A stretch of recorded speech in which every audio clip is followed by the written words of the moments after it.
ஓம் நமச்சிவாயம். சிவதாசன் ஜெகநாதன். ஆன்மீக அன்பர்கள் அனைவருக்கும் நம்முடைய சிந்தனை சுழல் நிகழ்ச்சியில் இன்று ஒரு அழகான ஒரு பதிவினை பார்க்க போகிறோம். இந்த பக்தி என்பது எல்லாருடைய மனதிலும் உள்ளத்திலே பிறக்கும்போதே பக்தியோடு தான் நாம் பிறக்கிறோம்.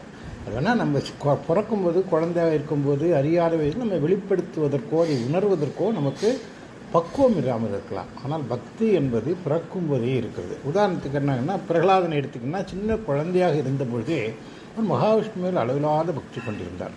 ஆனால் இந்த பக்தி இல்லாதவர்கள் யாருமே கிடையாதுங்க. இப்போ சாதாரணமாக இப்போ நம்ம ஒரு குழந்தை தன்னுடைய தாயின் மேலே நாட்டம் கொள்ளுகிறது, பிறந்த குழந்தை தன்னுடைய தாயினுடைய மார்பகத்திலே பாலை குடிக்கிறதுன்னு சொன்னால் அது பக்தி தான். நம்ம அன்புன்னு சொல்கிறோம், குழந்தைன்னு பாசம்னு சொல்கிறோம். இது எல்லாமே ஒரு அன்பின் வெளிப்பாடு. இப்போ பக்தி என்பது அன்பின் வெளிப்பாடு. இதை நம்ம என்ன ரிசர்வ் பண்ணியிருக்கோம், என்னென்னா இறைவன் மேல் வைத்திருக்கிற அன்பிற்கு பக்தின்னு சொல்கிறோம். எல்லாம் அன்பை இப்போ ஒரு காதலி மேல் வைத்திருக்கிறது காதல்னு சொல்கிறோம். ஒரு நட்பன், ஒரு இரண்டு நண்பர்களுக்கு இடையே உள்ள ஒரு பிணைப்பை நட்புன்னு சொல்கிறோம். சகோதரர்களுக்கிடையே உள்ளதை பாசம்னு சொல்கிறோம். இந்த மாதிரி ஒவ்வொரு நிலையிலும் அது யார் மேலே வைக்கிறோம், எப்படி வச்சுருக்கோங்கிறது டிஃப்ரெண்ட் நேமில் சொல்கிறோம், பலவிதமான பெயர்களால் சொல்லலாம். ஆனால் அனைத்துமே அன்பின் வெளிப்பாடு. இறைவன் மேலே பக்தர்கள் கொண்டிருக்கிற அந்த அன்பின் வெளிப்பாடு பக்தி அப்படிங்கிறது. அப்போ அந்த பக்தன் அப்படிங்கிறவன் யார் என்று கேட்டால், இறைவனை உணர்ந்து இறைவனை தன் உள்ளத்திலே ஏற்றி தனக்கு மேலாக அவரே இருக்கிறார், அந்த இறைவனே அனைத்துக்கும் சூத்திரதாரியாக இருக்கிறார் என்று எவன் நடக்கிறானோ அவன்தான் உண்மையான பக்தன். இதில் இந்த பக்தி சரி. இப்போ இந்த பக்தியை எப்படியெல்லாம் நம்ம இறைவனிடம் காட்டுறது அப்படிங்கிறது தான் இப்போ நம்ம இந்த பதிவில் பார்க்க போகிறோம். பக்தியை காட்டுவதற்கு 9 வழிகள் இருக்குங்க. இந்த 9 வழிகளையும் நீங்கள் பாகவதத்தில் இந்த ஹிரண்யகசிப்பு அவருடைய மகனான பிரகலாதனை கேட்குறார், நீ படித்ததில் உத்தமான விஷயம் எது, உனக்கு ரொம்ப பிடிச்ச விஷயம் எதுன்னு கேட்குறதுக்கு உடனே அவர் சொல்கிறாரு, பிரகலாதன் சொல்கிறாரு, ஸ்ரவணம், கீர்த்தனம், விஷ்ணும் ஸ்மரணம், பாதசேவனம், அர்ச்சனம், வந்தனம், தாஸ்யம், சாக்கியம், ஆத்ம நிவேதனம், இது பிம்சார்பிடு விஷ்ணு பக்தி சே நவலட்சணாங்கிறார். இதில் 9 விஷயங்களை சொல்லியிருக்காரு. இந்த 9 விஷயங்கள் மூலமாக நாம் இறைவன் மேலே பக்தி செலுத்தலாம் அப்படிங்கிறாரு. அதை நவபக்தி அப்படின்னு சொல்லுவோம். இறைவனிடம் பக்தி செலுத்தக்கூடிய 9 விதமான வழிமுறைகள், இதை நவபக்தின்னு சொல்கிறோம். இப்போ இந்த சரவணம் அப்படின்னா சரவணம்ங்கிறது கேட்பது. அப்புறம் கீர்த்தனம்னா பாடுவது இல்லையா, பெருமைகளை பாடுவது. ஸ்மரணம் அப்படின்னா நினைப்பது, இறைவனை பற்றி நினைப்பது. அப்புறம் பாத சேவனம் அப்படின்னா அவர் திருவடிகளை விழுந்து வணங்குவது. அப்புறம் அர்ச்சனம் அப்படின்னா நம்ம துதி பண்ணுறது, அர்ச்சனை பண்ணி துதிக்கிறது. அப்புறம் வந்தனம் அப்படின்னா வணங்குவது. அப்புறம் தாஸ்யம்னா அவருக்கு அடிமையாக இருந்து அவர் சொல்வதை சிறைமேற்கொண்டு செய்வது. அப்புறம் சாக்கியம்னா அவரையே நம்முடைய நண்பராக நினைத்து நட்போடு பழகுவது. கடைசியில் ஆத்ம நிவேதனம், ஆத்ம சமர்ப்பணம்னா பரிபூர்ணமாக நம்ம அனைத்தையும் அவர் பாதங்களிலே சமைப்பது. இதுதாங்க 9 விதங்கள். இப்போ இதில் இந்த முதல்ல 3 சொன்னோம், ஸ்ரவணம், கீர்த்தனம், ஸ்மரணம். இந்த ஸ்ரவணம் அப்படின்னாக்கா நம்ம கேட்குறது, கீர்த்தனம் அப்படின்னாக்கா மனதிலே பாடுவது, ஸ்மரணம் அப்படின்னா நினைப்பது. இந்த 3ம் திரிகரணங்கள்னு சொல்வதும். இது 3 எதால் வருது, ஸ்மரணம் கேட்குறது காதில், கீர்த்தனம் வாயினால், ஸ்மரணம் மனத்தினால். ஆக இந்த 3ம் காதுகளில் கேட்பதாலும், வாயினாலே சொல்வதாலும், மனத்தாலே எண்ணுவதாலும். இது எது காட்டுதுன்னா, மனம், வாக்கு, காயம் அப்படின்னு 3 நிலைகளை இறைவனை வணங்குறோம் இல்லையா.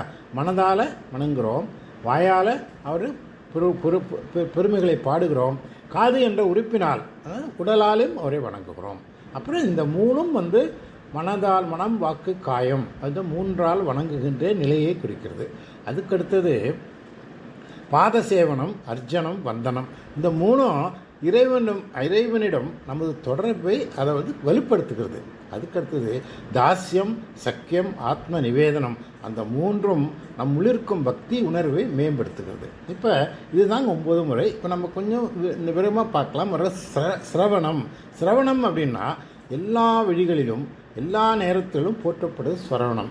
அப்படின்னா ஸ்வரவணம்ங்கிறது இறைவனுடைய புகழை கேட்பது. எப்பெல்லாம் ஆண்டவனுடைய திருநாமங்களையோ பாடல்களையோ கதைகளையோ அவர்களை பற்றி விமர்சனங்களையோ கேட்க முடியுமோ அப்பெல்லாம் கேட்க வேண்டும். இதில் வந்து நம்ம செய்யறதுக்கு ஒன்றுமே இல்லை. கண்ணை மூடிட்டு யாரோ சொல்வதை கேட்டாலோ பாடுவதை கேட்டாலோ நம்ம பெருமை அடைய முடியும். இந்த மாதிரி இந்த இந்த 4 யுகங்களில் வந்து முதல்ல வந்து கிரேதா யுகத்தில் வந்து கடவுளை அடையணும் அப்படின்னா தவத்தின் மூலம்தான் அடைய முடியும். பெரிய தவம் பண்ணணும். அப்புறம் ரெண்டாவது அந்த திரேதா யுகத்தில் தானங்கள் மூலமாகவும் யஜ்யங்கள் மூலமாகவும் முக்தி கிடைக்கும். அப்புறம் துவாபர யுகத்திலும் வேள்விகளும் பூஜைகளும் அளிச்சதுங்கிறான். ஆனால் இந்த கலியுகத்தில் ஆண்டவனுடைய திருநாமலை கேட்டாலும் முக்தி கிடைக்கும் அப்படிங்கிறாங்க. அதுதான் வந்து இந்த சிரவணம் அப்படிங்கிறது. இந்த சிரவணத்தினால வந்து பல நிகழ்ச்சிகள் நடந்திருக்காங்க. இப்போ இது ஸ்ரீராமர் வந்து தன்னுடைய ஆயுட்காலம் முடிந்து அவர் வைகுந்தம் போகும்போது அவருடைய பரமபக்தனான ஆஞ்சநேயர் உலகத்தில் தங்கிட்டார். ஏன்னா உலகத்தில் எங்கே பார்த்தாலும் ராமநாமம் ஒலித்து கொண்டிருக்குது. இந்த ராமநாமம் எங்கெல்லாம் ஒலிக்கிறதோ அங்கெல்லாம் போய் அதை கேட்க வேண்டும் அப்படிங்கிறாரு. அதே மாதிரி ஔவை பிராட்டியர் என்ன சொல்கிறாருன்னா, நல்லாரை காண்பதும் நன்றே, நலமிக்க நல்லார் சொல் கேட்பதும் நன்றே அப்படின்னாரு. ஏன்னா நல்லார் சொல்னா நல்லார்களெல்லாம் இறைவன் புகழியை பாடுவார்கள், அதை கேட்பது நன்றேனாரு. அப்புறம் அப்பரடிகள் நம்ம பார்த்துட்டு இருக்க அங்கமாலையில் என்ன சொல்கிறாரு, செவிகால் கேண்மின்களோ அப்படிங்கிறாரு. ஆக இதன் மேலே நம்ம கேட்பதன் மூலமாக இறைவனுடைய பெருமிகையை அடைய முடியும் அப்படிங்கிறத இது முதல் ஆஸ்பெக்டுங்க. ரெண்டாவது கீர்த்தனம்னா பாடுதல். இந்த கீர்த்தனம் பாடி இறைவனை அடைந்தவர்களுக்கு எண்ணில்லாதவர்கள் இருக்காங்க. இப்போ முதல்ல நம்முடைய 4 குறவர்கள் இருக்கிறார் இல்லையா, சம்பந்தர், திருநாவுக்கரசர், சுந்தரர், மாணிக்கவாசகர். இவங்க அவங்களெல்லாம் தேவாரம் திருவாசகம்லாம் பாடி அதன் மூலமாக இறைவனிடையே தொண்டு செய்து அவனின் திருவடியை அடைந்தார்கள், வணங்கினார்கள். அப்போ ஏன்னு கேட்டிங்கன்னா இறைவனுக்கு வந்து இந்த இசைக்கு மயங்குகின்ற தன்மை உண்டு. எல்லா கடவுளுக்குமே இசைக்கு மயங்குவார்கள். இந்த சிவபெருமான்லாம் பார்த்திங்கன்னா பாட்டு கேட்டால் அவர் ஆட ஆரம்பிச்சிடுவார். அதனால் இசைக்கு மயங்குகின்ற இறைவனை இசையாலே வழிபடுவது. முக்கியமாக தியாகராஜ சுவாமிகள் அவர் வந்து எத்தனையோ கீர்த்தனைகள் தெலுங்கில் பாடியிருக்காரு. அத்தனை கீர்த்தனைகளும் ராமனுடைய பெருமைகளையும் அவருடைய அருளையும் அவருடைய கருணையும் பாடியிருக்காரு. அதை பாடும்போது இப்போ தியாகராஜ சுவாமி பாடாத கர்நாடிக் கச்சேரியே கிடையாது இல்லையா. இது வந்து ஆனால் அவர் எழுதும்போது கச்சேரிக்காக எழுதலை, அவர் ராமநாமத்தை பரப்ப வேண்டும் என்று எழுதினார். அதன் மூலமாக அவர் இறைவனை வழிபட்டார். அது வந்து கீர்த்தனம். அதுக்கு அடுத்தது ஸ்மரணம்ங்கிறது. இந்த ஸ்மரணம்ங்கிறது என்னன்னு கேட்டிங்கன்னா மனசில் நினைக்கிறது. இது வந்து எல்லாராலும் செய்ய முடியுன்ற ஒன்று. இப்போ இந்த கீர்த்தனம்னா நம்ம பாட தெரிஞ்சிருக்கணும் இல்லையா. ஆனால் இந்த ஸ்மரணம்ங்கிறது நினைப்பது. கண்ணை மூடிக்கிட்டு ஈஸ்வரா பரமேஸ்வரா பெருமாளேன்னு நினைத்தால் அனைவராலையும் இறைவனை வணங்க முடியும். ஏன்னா மனத்தால் வணங்குவது என்பது மிக எளிதான ஒன்று. அப்போ இதை வந்து தான் இது வந்து என்ன சொல்லுவாங்க, நின்றும் இருந்தும் கிடந்தும் நடந்தும் என்றும் நினை சிவனை அப்படின்னு ஒரு வாக்கியம் இருக்குங்க. இதே மாதிரி தான் நின்றும் கிடந்தும் இருந்தும் நடந்தும்னு அபிராமிப்பட்டார் அபிராமி இந்தாதிலே சொல்கிறாரு. அப்படியெல்லாம் இருந்தும் நான் நம்பாலை வணங்குவேன் அப்படிங்கிறாரு. அதனால் இந்த நிலையில் வந்து எப்படி நீ இருந்தாலும் உன்னுடைய மனதில் மட்டுமே இறைவனுடைய எண்ணத்தை ஏற்றிக்கொள்ள வேண்டும். அதை வந்து ஸ்மரணம், அதை எண்ண வேண்டும். அப்படி எண்ணி இறைவனுடைய பெருமை பாதத்தை நீ அடைய வேண்டும். இது வந்து மீண்டும் இந்த அனுமானத்துக்கு ஆஞ்சநேயர் இருக்காருங்களா, அவர் எப்பொழுதும் ராமனையாக நினச்சிக்கிட்டு இருப்பார். அது வந்து அப்புறம் பிரகலாதன் நமக்கு தெரியும். பிரகலாதன் வந்து என்னென்னமோ சொல்லி ஹிரண்யகசிப்பு சொல்லி பார்த்தான். என்ன சொன்னாலும் அவர் வந்து நாராயணாய் அப்படின்னு தான் அதே வார்த்தை தான் சொல்லுவார். வந்து நமோ ஹிரண்யாய நமகா அப்படின்னு சொல்லுன்னா நமோ நாராயணான்னு சொல்லுவார். ஏன்னா அவருடைய உள்ளத்திலே அந்த நாமம் பதிந்து கிடந்தது. இது வந்து ஸ்மரணம் அப்படின்னு நம்ம சொல்லிட்டோம். அதாவது மனதிலே நினைத்தல். அதுக்கு அடுத்தபடியாக வந்து பாத சேவனம். 4வது பாத சேவனம் அப்படின்னா இறைவனின் பாதங்களை வணங்குவது. பாதங்களை வணங்குவது என்னால் இது வந்து அவரை சரணடைந்து நின்னை சரணடைந்தேன் அப்படிங்கிற ஒரு தத்துவம். இப்போ சரண் அடையணும்னா என்ன ஆகும்னா உள்ளத்திலே இந்த ஈகோ நான் எனது என்ற அகங்காரத்தை ஒழிக்க வேண்டும். இதுதான் வந்து இந்த 3 மலங்கள் இருக்கு இல்லையா, ஆணவம் கண்மம் மாயை. இந்த ஆணவம் என்ற மாயை இருக்கிற வரைக்கும் யாருமே முன்னேற முடியாது. நம்ம பல அசுரர்கள் நமக்கு புராணத்திலே பார்த்த எல்லாரும் ஆணவம் கொண்டவர்களாக இருந்தார்கள். அவர்கள் அழிந்தது ஆணவத்தாலே அழிந்தார்கள். உதாரணத்துக்கு நம்ம சூரபத்மன் எவ்வளோ பெரிய சிவபக்தன், ராவணன் சிவபக்தன், எவ்வளவு சிவபக்தனாக இருந்தாலும் அவர்கள் ஆணவத்தின் காரணமாக, பேராசையின் காரணமாக அழிந்தார்கள். இந்த ஆணவத்தை ஒழிச்சாதான் நம்ம பாத சேவனம் பண்ண முடியும். இறைவனுடைய பாதங்களை தொழுவதே எப்பொழுதுமே இறைவன் திருவடி நம் சிரசில் வைத்து தொழ வேண்டும். அதாவது சிரசாதேவம் கிம் நோம் அப்படின்னு கரீஷன் ஒரு ஸ்லோகம் வருது இல்லையா? சிரசாதேவம், சிரசு இறைவனுடைய பாதத்தை சிரஸில் என்னுடைய தலையிலே நான் தாங்கினால் என்னுடைய யமபயம் கிடையாது அப்படின்னு மார்க்கண்டேய ஸ்லோகத்தில் வரும். அது மாதிரி அது இந்த இறைவனுடைய திருவடிகளை பாதத்தில் தாங்கி. இது ஒரு உண்மையான ஒரு ப்ராக்டிக்கலான எக்ஸாம்பிள் என்ன, பரதன் ராமன் காட்டுக்கு போனப்போ பரதன் தேடி வருவான். காட்டுக்கு நீ வா, திரும்பி நீ அரசாட்சியை ஏற்றுக்கொள்னு சொல்லும்போது ராமன் மறுத்த போது ராமனுடைய இந்த பாதரட்சை செருப்பு இருக்கு இல்லையா, அதை தலையிலே வச்சுக்கொண்டு அதை வைத்து அரசு புரிந்தான். இது இந்த பாத சேவனத்துக்கு ஒரு ப்ராக்டிக்கலான எக்ஸாம்பிள். அப்புறம் அர்ச்சனம் அப்படிங்கிறது இறைவனை துதிப்பது அப்படிங்கிறதுல இதில் துதிக்கிறது, ஒரு புகழ் பாடுது, அவருக்கு நெய்வேத்தியம் பண்ணுறது, அர்ச்சனை பண்ணுறது, அலங்காரம் பண்ணுறது, இது எல்லாமே இந்த அர்ச்சனத்தில் வருவாங்க. இப்போ நம்முடைய சகல இந்திரியங்களையும் கொண்டு நம்ம பலவிதமான அர்ச்சனைகள் பண்ணுறோம். அதில் முக்கியமான சோடேச உபச்சாரம் பண்ணுறோம். இந்த சோடேச உபச்சாரம்னா 16 உதாரண உபச்சாரங்கள் தரோம். அதில் முறையாக தூபம், தீபம், கந்தம், புஷ்பம், நெய்வேத்தியம், எல்லாத்தையும் சகல சர்வோபச்சார பூஜாம் அப்படின்னு எல்லாம் சொல்லுவாங்க. அந்த மாதிரி ஒவ்வொரு நிலையிலும் ஒவ்வொரு பொருளாலும் நம்ம இறைவனை வணங்குகிறோம். இது அர்ச்சனை பண்ணுறோம். அர்ச்சனை பண்ணுறதுல பல விதங்கள் இருக்குங்க. சோடேச நாமாவளி அர்ச்சனை இருக்குது. அப்புறம் அஷ்டோத்திர நாமாவளின்னு இருக்குது, 108 தடவை சொல்கிறது. திரிசதி அப்படின்னு இருக்குது, 300 தடவை சொல்கிறது. அப்புறம் சகஸ்ரநாம அர்ச்சனைன்னு இருக்குது, 1000 தடவை சொல்கிறது. லட்சார்ச்சனை இருக்குது, 1,00,000 முறைகள் இறைவனுடைய நாமத்தை சொல்வது. அப்புறம் கோடி அர்ச்சனைன்னு இருக்குது, கோடி முறை அர்ச்சனை பண்ணுவது. இது எல்லாராலும் செய்யக்கூடியது. ஒன்றா நமக்கு அதற்கு தெரிய மனோபலமும் தேவையான பொருள் பலமும் நம்முடைய உடலுடைய திண்மையும் தேவை. அது இருந்தால் நம்ம அர்ச்சனை பண்ணலாம். அர்ச்சனை பண்ண அப்படியே முடியாதவங்க எல்லாருக்கும் திருமூலர் அழகாக சொல்லியிருக்காங்க, யாவிற்கோமாம் இறைவருக்கு ஒரு பச்சிலை. அர்ச்சனை பண்ணுறதுக்கு ஒரே ஒரு பச்சிலை இருந்தால் போதும். அதை எடுத்துவிட்டு ஓம் நமச்சிவாயன்னு சொன்னாலே அர்ச்சனை முடியுது, உள்ளன்போடு சொல்ல வேண்டும் அப்படிங்கிறாரு. ஆக ஒரு தலத்தை மட்டும் ஒரே ஒரு இலையோ, ஒரு திரிதலம் என்று சொல்லக்கூடிய வில்வமோ அல்லது ஒரு துளசியோ எடுத்து போட்டும் அர்ச்சனை பண்ணலாம். கோடி முறைகள் நாமத்தை சொல்லி அர்ச்சனை பண்ணலாம். இந்த மாதிரி அர்ச்சனைகள் சகல இந்திரியங்களையும் அடக்கி இறைவன் நாமத்தையே உள்ளத்தில் நிறுத்தி அர்ச்சனை பண்ணுவது 5வது முறை அர்ச்சனம் அப்படின்னு பேருங்க. அதுக்கு அடுத்தது வந்தனங்கிறது என்னன்னா, நம்ம எல்லாருக்கும் வணக்கம்னு சொல்லுவோம் இல்லையா, அதுதான் வந்தனம். அது கைகளால் வணங்குது, தலையால் வணங்குவது, உடலால் வணங்குவது. கையால் வணங்குவது கை தூக்கி வணங்குவது, தலையால் வணங்குவது தலை தாழ்த்தி வணங்குவது, சாஷ்டாங்க உடலால் வணங்குவது சாஷ்டாங்க நமஸ்காரம் அப்படின்னு ஆண்களுக்கும், பெண்களுக்கு பஞ்சாங்க நமஸ்காரம் அப்படின்னு இருக்குது. ஏன்னா பஞ்ச அங்கம்னா உடலுடைய 5 உறுப்புகள் தரையிலே படும், அது பஞ்சாங்கம். ஆண்களுக்கு பெண்களுக்கு. ஆண்களுக்கு அவர்கள் 8 உறுப்புகள் தரையிலே படும், அது சாஷ்டாங்க நமஸ்காரம் அப்படின்னு சொல்கிறது. இன்னும் சொல்லப்போனால் அனைத்து உறுப்புகளுமே தரையில் படும் மாதிரி வணங்குவது ஆண்களுக்குள்ளது, அது சாஷ்டாங்கம் அப்படிங்கிறது.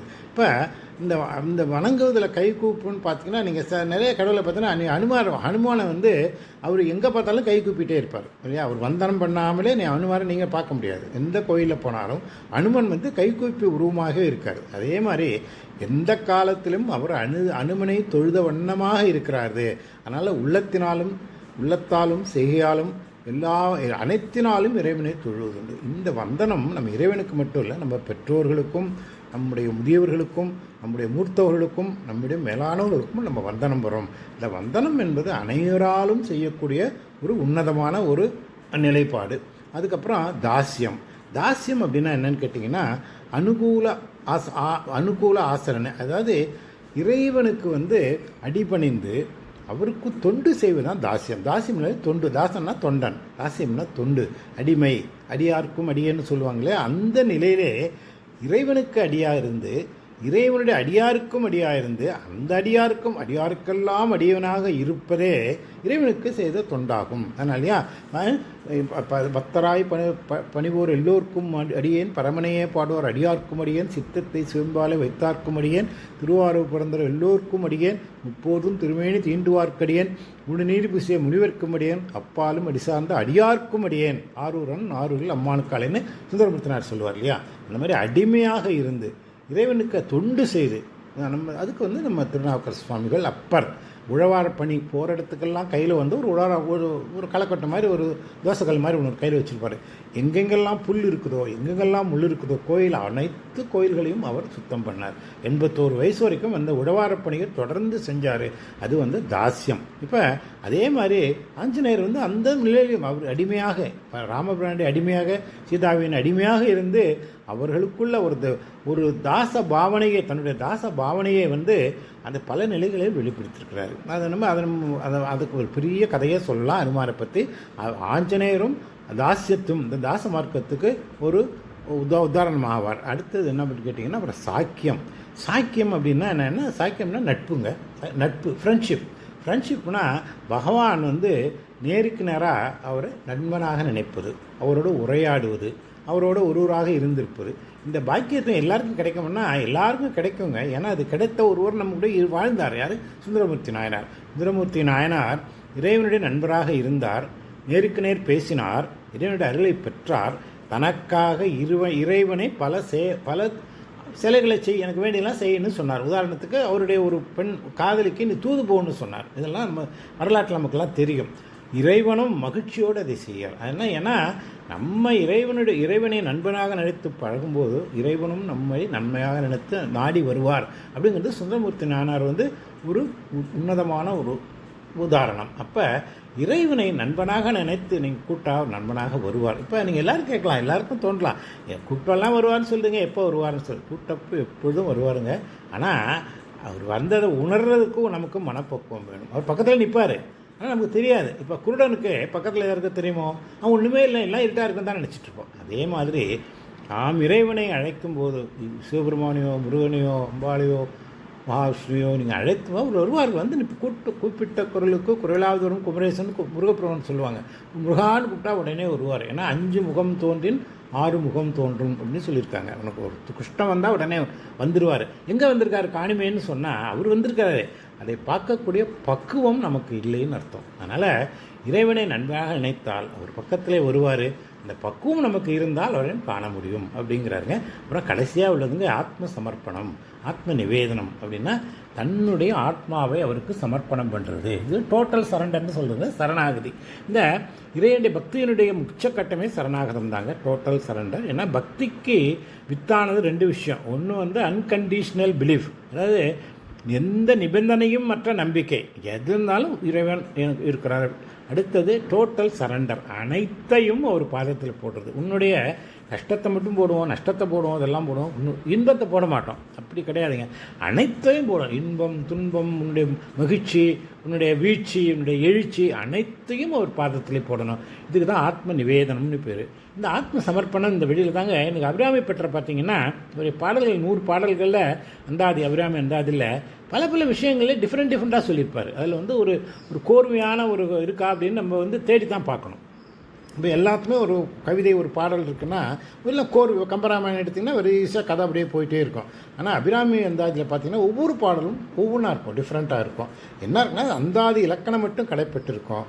ஆனால் ஒவ்வொரு பாடலும் அவருடைய ஆத்ம நிவேதனம். அபிராமிப்பட்ட தன்னுடைய உள்ளத்தில் என்னெல்லாம் அம்பாளை பற்றியும் பரமேஸ்வரனை பற்றியும் எழுந்ததோ அதையெல்லாம் கொட்டி தீப்பார். அதுதான் ஆத்ம நிவேதனம் அப்படின்னு சொல்லி இது மாதிரி நிறையா பேர் நாமே நம்முடைய ஆத்மாவை நிவேதனம் பண்ணணும்.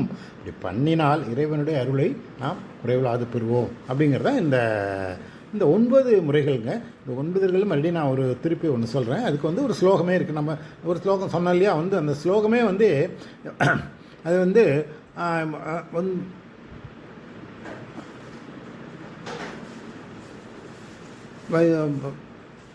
பிரகலாதன் கதையில் தான் அந்த ஸ்லோகம் வருது.